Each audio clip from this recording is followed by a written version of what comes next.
नमस्कार दोस्तों, मैं हूं धर्मेश तीजा। मेरी खेती सच्ची खेती में आपका स्वागत है। आलू की फसल में आलू बनने और मोटा होने की अवस्था में तने और पत्तों का बहुत बड़ा रोल होता है। जो कार्बोहाइड्रेट्स, शुगर, ग्लूकोज, न्यूट्रिएंट्स पत्तों में इकट्ठा होते हैं ना, प्रकाश संश्लेषण क्रिया के द्वारा, वो सारा मटेरियल न्यूट्रिएंट्स बाद में आलूओं में ट्रांसफ़र होता है। जब तक पत्ते हरे रहते हैं, आलू मोटा होता रहता है, पैदावार बढ़ती रहती है। एक अनुमान के अनुसार एक दिन में 1 एकड़ में रोज 2 से 3 बैग 50 किलो वाले की पैदावार बढ़ती है। 1 एकड़ में डिपेंड करता है कि पत्तों की हरियाली और स्वास्थ्य के ऊपर। लेकिन जब आलू खुदाई उखाड़ने का समय आता है, तब यही पत्ते अच्छे नहीं लगते, मुसीबत लगते हैं। इनको मैनेज करना बहुत मुश्किल लगता है, क्योंकि उखाड़ने वाली मशीन में अड़ते हैं, फंसते हैं। आलूओं में सफाई नहीं आती। अगर मैनुअली लेबर से उखाड़ते हैं तो भी प्रॉब्लम क्रिएट करते हैं, लेबर ज़्यादा लगती है। कुछ आलू पत्तों में छुप जाते हैं, रह जाते हैं।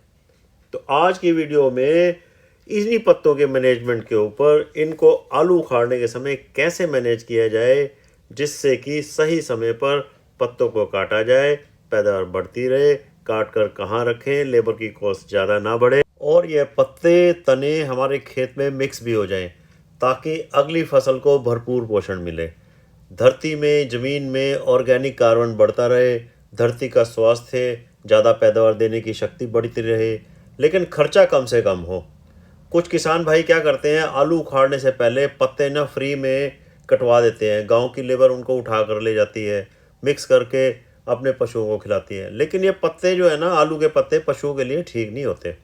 उन किसान भाइयों के लिए आपको मैं कुछ फैक्ट्स बताता हूँ कि वो कितना नुकसान करते हैं, जो अपने तना पत्ता खेत से उठवा देते हैं। कुछ टेबल दिखाता हूँ कि टेबल आप देख रहे हो, इसमें यह है uptake of macro nutrients by the whole potato plant. मतलब कि सारे आलू का पौधा जो है ऊपर और नीचे, यहाँ से जब आलू बनने शुरू होते हैं तो फास्फोरस, नाइट्रोजन और पोटाश का जो अपटेक होता है, जो अब्जॉर्ब होता है, तो पौधा कितना लेता है, तो उसमें ये डिटेल बताई गई है कि भाई जब आलू मोटे होने शुरू हो जाते हैं, बढ़ने शुरू हो जाते हैं, तब ही नाइट्रोजन, फास्फोरस और पोटाश का एब्जॉर्प्शन ज़्यादा होती है, ज़रूरत ज़्यादा होती है और पौधा इसको ज़्यादा लेता है। सबसे ज़्यादा पोटाश को लेता है, फिर नाइट्रोजन को लेता है। एक स्टडी और हुई थी रेज के द्वारा 1991 में। ये रिपोर्ट है, एक टेबल दिखा रहा हूँ।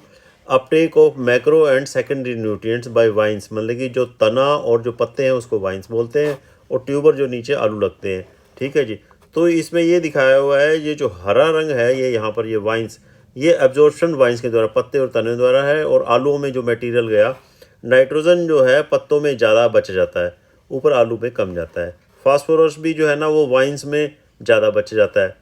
पोटाश जो है ट्यूबर में थोड़ा सा ज़्यादा जाता है, लगभग 40-45% तने और पत्तों में बच जाता है। कैल्शियम भी इससे ज़्यादा जो है तने और पत्ते में बच जाता है। मैग्नीशियम थोड़ा सा बचता है तने और पत्ते में। तो तने और पत्ते खेत से बाहर निकालने से आपको आइडिया लग जाएगा। अच्छा, और मैं ये बता रहा हूँ, कॉपर कॉपर थोड़ा सा रह जाता है, तो हम खेत से बाहर निकाल देंगे तो कॉपर भी बाहर जाएगा। जिंक जो है ना, जिंक भी रह जाता है पत्ते और तने के अंदर। बोरोन काफ़ी ज़्यादा मात्रा में रह जाता है।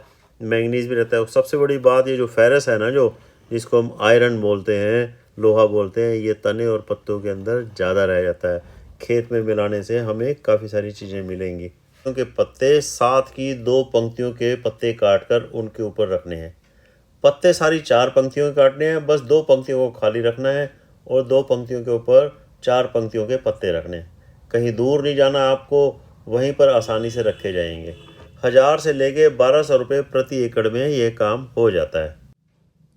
जिन पंक्तियों के ऊपर आपने पत्ते नहीं रखे हुए हैं, आलू उखाड़ने वाली मशीन से, वहाँ से आप देख रहे हो, आप आलू उखड़वा लो। अब साइड की पंक्तियों पर कोई नुकसान नहीं होगा। इसकी चौड़ाई पत्तों की, ट्रैक्टर के पहियों की चौड़ाई जो है ना, इस हिसाब से बनी होती है कि 2 पंक्तियों के आलू निकालेगी, साइड को कोई नुकसान नहीं होगा। अब इन आलूओं को आपने बैग में भर लेना है और मंडी में बेचना है। आप जो है 10-12 पंक्तियों के आलू लेबर लगाकर इकट्ठे चुन सकते हो। बीच में एक पंक्ति के बीच में आप बोरी भर लो और बाकी सारे टोकरियों से उठवाते रहो। यहाँ पर एक फ़ायदा मुझे जो नज़र आया, खूब जो नज़र आया, पत्ते बिल्कुल नहीं अड़े हैं, कोई नुकसान नहीं हुआ है, टाइम से जाना काम चल रहा है। आलू जो आप देख रहे हो, क्वालिटी जो है ना, बिल्कुल साफ़ सुथरी है, पत्ते ना अड़ने से, और सूखे आलू आ रहे हैं। मोटे आलू आप उनको जहाँ फैक्ट्री में देने हैं या व्यापारी को देने हैं, मंडी में बेचने हैं, बेच आओ। अच्छा, ऐसा करने के बाद आप जो है अगले दिन या ज़मीन आपकी उसी दिन ही साफ़ हो जाती है, तो जो पत्ते के पड़े हैं उन पत्तों को हटाकर सेम कार्रवाई आप कर सकते हो और बचे हुए जो पंक्तियां हैं उनमें भी आलू आप निकाल सकते हो।